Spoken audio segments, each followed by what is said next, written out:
differently is so in some groups, the local coordinators are also volunteers. So a person in their community that sees a need, sees a lot of people there who are maybe struggling with the language, or maybe a very high number of people have arrived into the community quite suddenly, and they get a group of people together, and we support them in the same way as we would any other group in setting up a conversational English class in their community.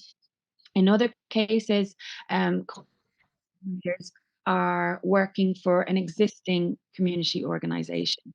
So by that I mean employed. Sorry, I might just ask. It's not on mute.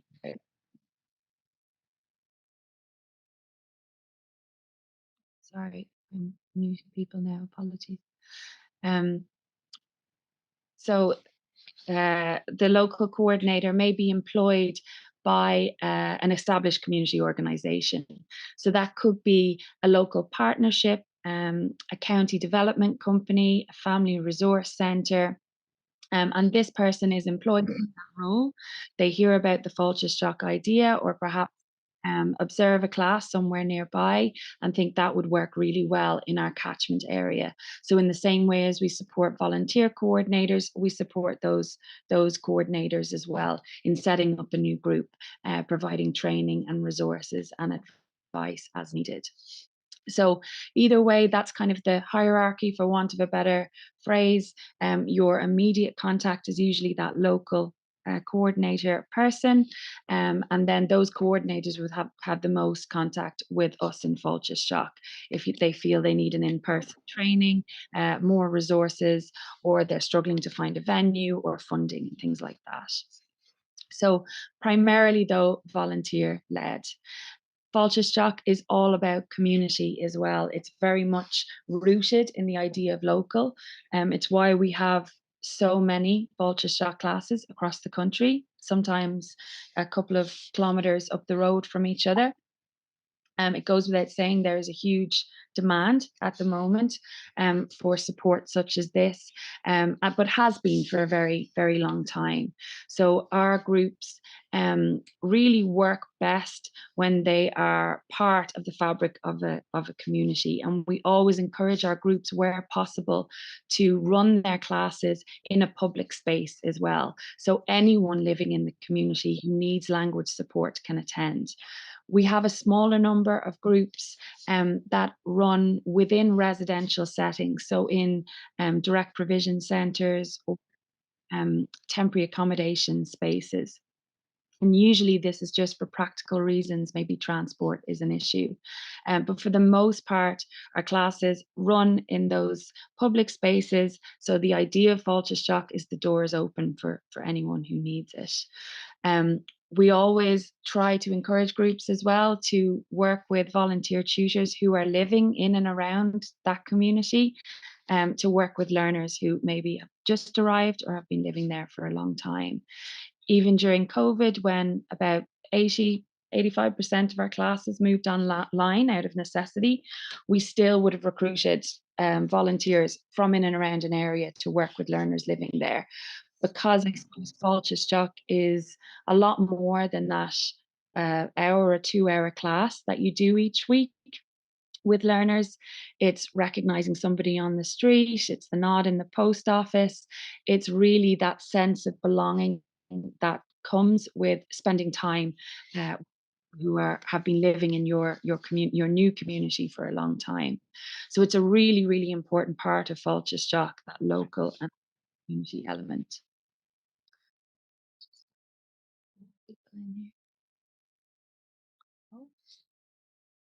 The focus then with Fáilte Isteach is very much on conversational English. So it is about practical, immediate language needs. We do have resource books that come in 4 different levels to help tutors and that learners can have as well. And I'll show you them shortly. But the focus really with Fáilte Isteach is sitting with a small group of learners, finding out what's most important to them and helping them as much as we can with that language. So there's no set curriculum or course that you need to follow in Fáilte Isteach. And I always advise it's usually better to go and meet the learners rather than sort of over prep for your first or second class. Meet the people that you're working with, find out what they important to them or their priority in terms of the language, and work from there. Um, very much about how we speak English here in Ireland as well, and indeed on a more micro level in your own communities. Every community across Ireland has its own um, specific way or own unique phrases that it might use, and the way that we use English. So that can form a very important part of Fáilte Seach classes. Sometimes people who have a teaching background cringe a little when I say this, but the goal of Fáilte Seach is not to impart perfect English. If that comes, that is very much a bonus. The focus of Fáilte Seach and the aim of the project is to give people a grounding in the language, but more than that, empower them to use English in their communities. It is obviously very isolating when you are living somewhere and unable to communicate. And really, the focus of Fáilte Seach is supporting in that area, rather than getting people to, an exceptional standard. If that comes over time, that's of course a bonus, but it's not the main focus of Fáilte Seach. Fáilte Seach as well is very much a complementary session. So depending on where you are and the classes and resources available in terms of English language, a lot of our learners that attend do go to formal classes as well. So they might attend an ETB, an Education and Training Board class, or another class, or indeed be doing things online. And then they come to Fáilte Seach to practice and to use what they're learning in use in conversation with fluent or native speakers. Sorry, for anyone that's just joined there, I might just ask you to mute your microphone just it gets very echoey there. Um, so all about conversational English, all about practical stuff. A class in Fáilte Seach or a session with Fáilte Seach can be about the language that we use going to the pharmacy, asking our GP questions, asking for directions, making small talk at the school gates while you're waiting to pick up your children, asking where the bathroom is, ordering a takeaway, very, practical, domestic, everyday things. Of course, now we have the benefit of technology and our phones, and people can speak into their phone and translate it on the spot sometimes, but that obviously doesn't give people the full range of expression.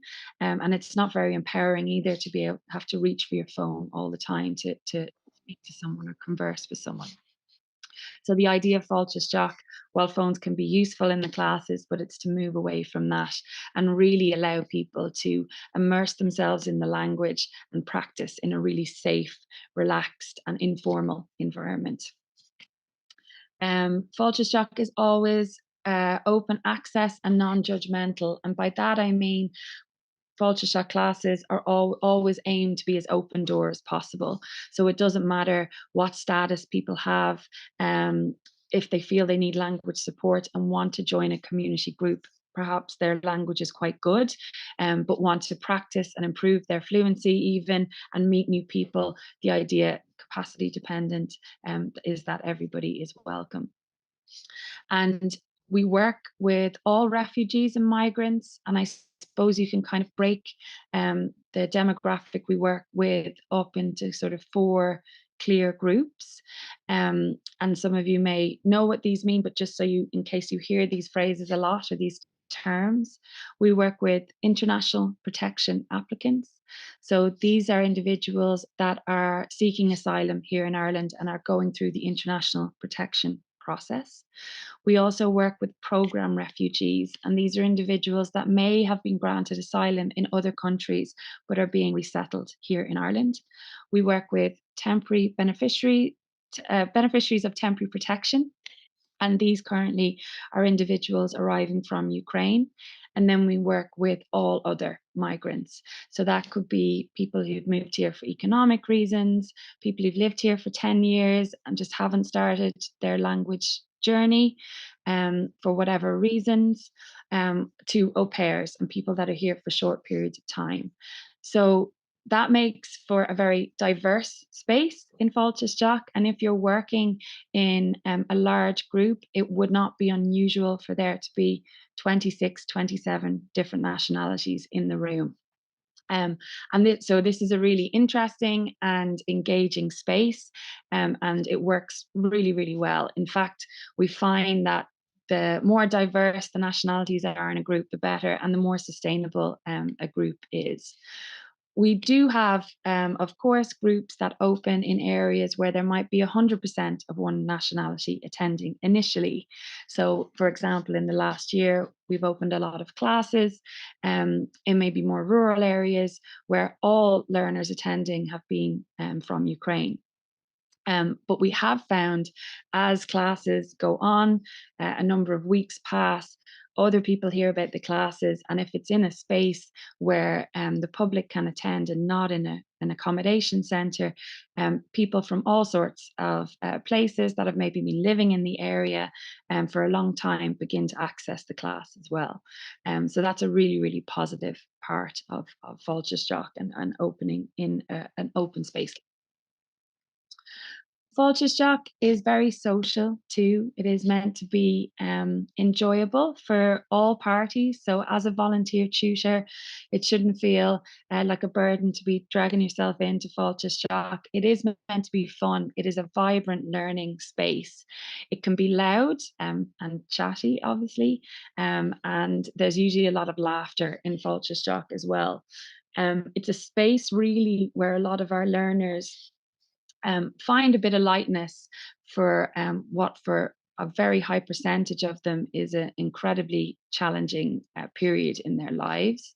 So there's something nice about Fáilte Isteach being social, being fun, and being quite a light, relaxed environment that really draws people in, and people make great friendships there and enjoy it on both sides in terms of volunteers and learners as well. The training that we provide is this initial induction training. So, this crash course in Fáilte Isteach, which is a fair amount of me talking. And then we do other sessions throughout your time volunteering that you can pick and choose from. So, none of the training that we do is compulsory apart from this initial induction. But lots of our volunteers like to join either the online sessions that we do throughout the year, or we do in person versions as well. So, some examples of this would be we have two sessions coming up, both 45 minutes online, and they're focused on working with elementary learners or learners with no English. So, really practical sessions, activities that you can do with people that are really starting from the very beginning.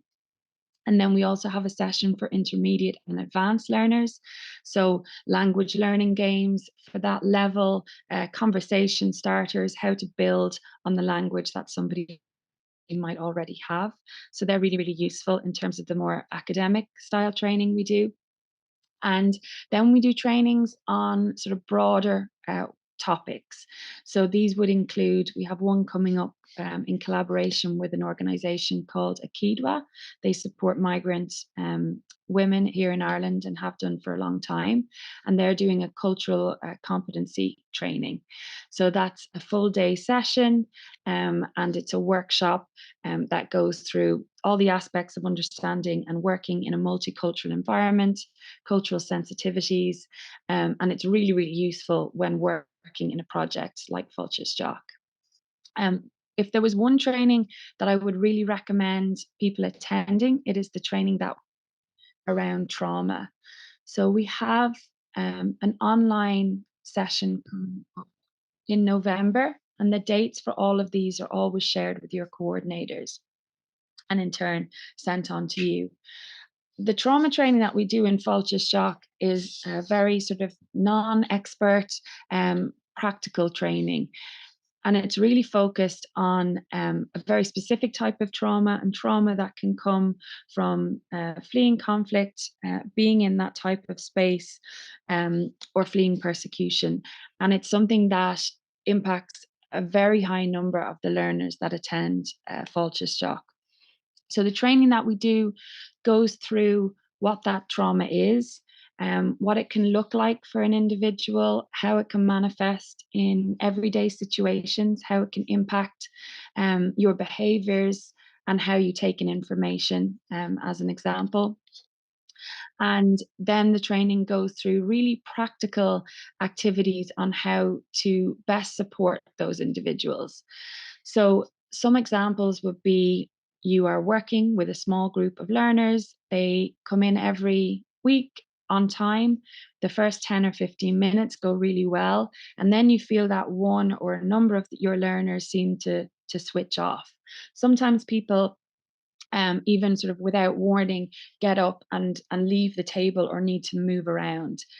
This is really, really common for someone that's experiencing that type of trauma, or PT afterwards. So if you don't understand that that may be related to that, you can imagine that can be very disconcerting and very jarring for you while you're working with a group of learners. If you understand that this might be something that can be linked to trauma, it's easier for you to navigate it. So, the idea of these trauma training sessions is really to arm you with some knowledge, so you can manage and cope with these situations better as a volunteer tutor.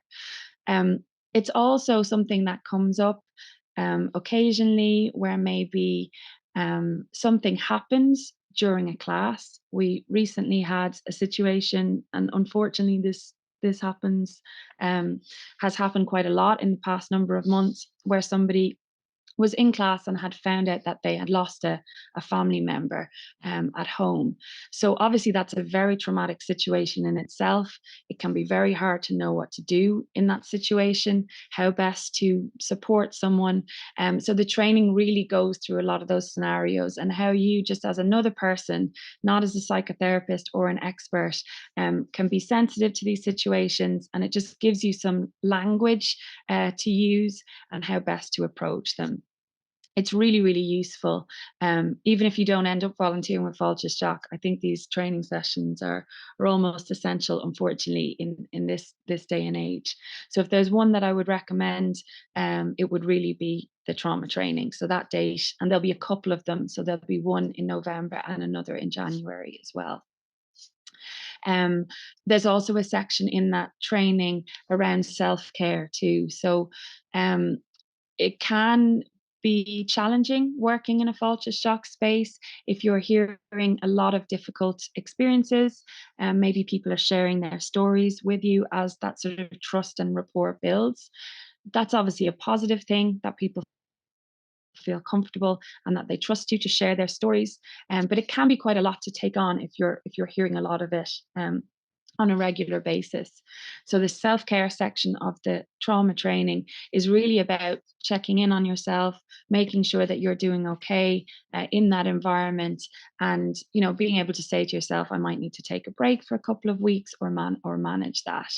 And it's something that does impact people, and kind of common symptoms would be sort of feeling like you need to fix things for people all the time, being very consumed, maybe more than is healthy with people's stories, relating them back to your own life or family. So I suppose there's a line there and a balance of when that's understandable and when it might veer over into you needing to take care of yourself and just check in. So if you're ever feeling under any pressure or feeling like things are a little much, please do talk with your coordinator, and we are there in Fáilte as well to offer any advice as well.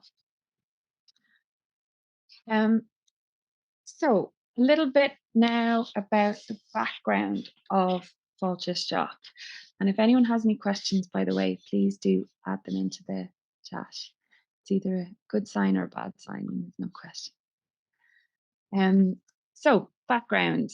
Fáilte is a project of Third Age Foundation. The Third Age is based in Summerhill in County Meath, and it's an active retirement organisation. And the first Fáilte launched locally in 2006 in Summerhill in County Meath.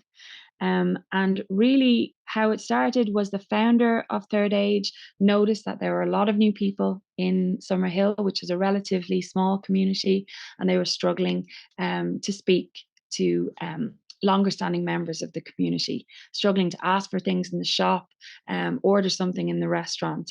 So she got all of her active retirement buddies together. They hosted a coffee morning and they just opened the doors and invited everybody in. And from that, Fáilte Shock launched nationally in 2008. And now, this is very out of date because it's an old slide, there are 264 classes across 26 counties in the Republic. Last count, 2,500 volunteers giving their time each week, and anywhere from 5 to 7,000 learners coming through classes every week. All of our classes are free, accessible to anyone that needs them. So a huge amount is happening across the country, and a very high number of hours being given to support people in terms of the English language. So a massive amount happening and new groups opening all the time. Um, so to recap, the focus of Fáilte Shock all about those immediate language skills in that really learner-centered space. So what is important to you? What can I help you with? What's most pressing right now for you? Another important part of the project is the involvement of our older volunteer tutors. I mentioned there that Third Age is an active retirement organisation. Because of the scale of Fáilte Shock now, we do have volunteer tutors that are aged from 18 all the way up. I think our eldest tutor is 94 this year. Um, but I would say about 80%, maybe 75% of our volunteer tutors are of retirement age or older. So this is a really important part of the project.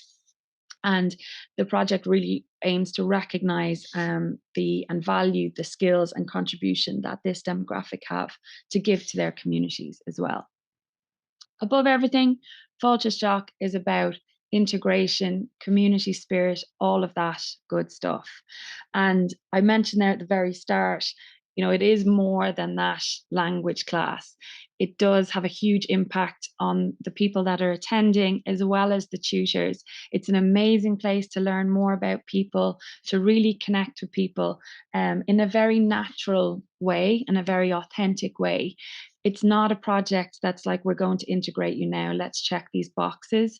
It's a very comfortable way for people to engage in their new community, and for the people that have been living there for a long time, especially with the people that have maybe just arrived, to understand them, understand where they're coming from, and support them in a really valuable way. It's a place where perspectives change, and as I mentioned, real friendships do grow out of it. So it's a very special project in that sense. So I'm going to swap my slides.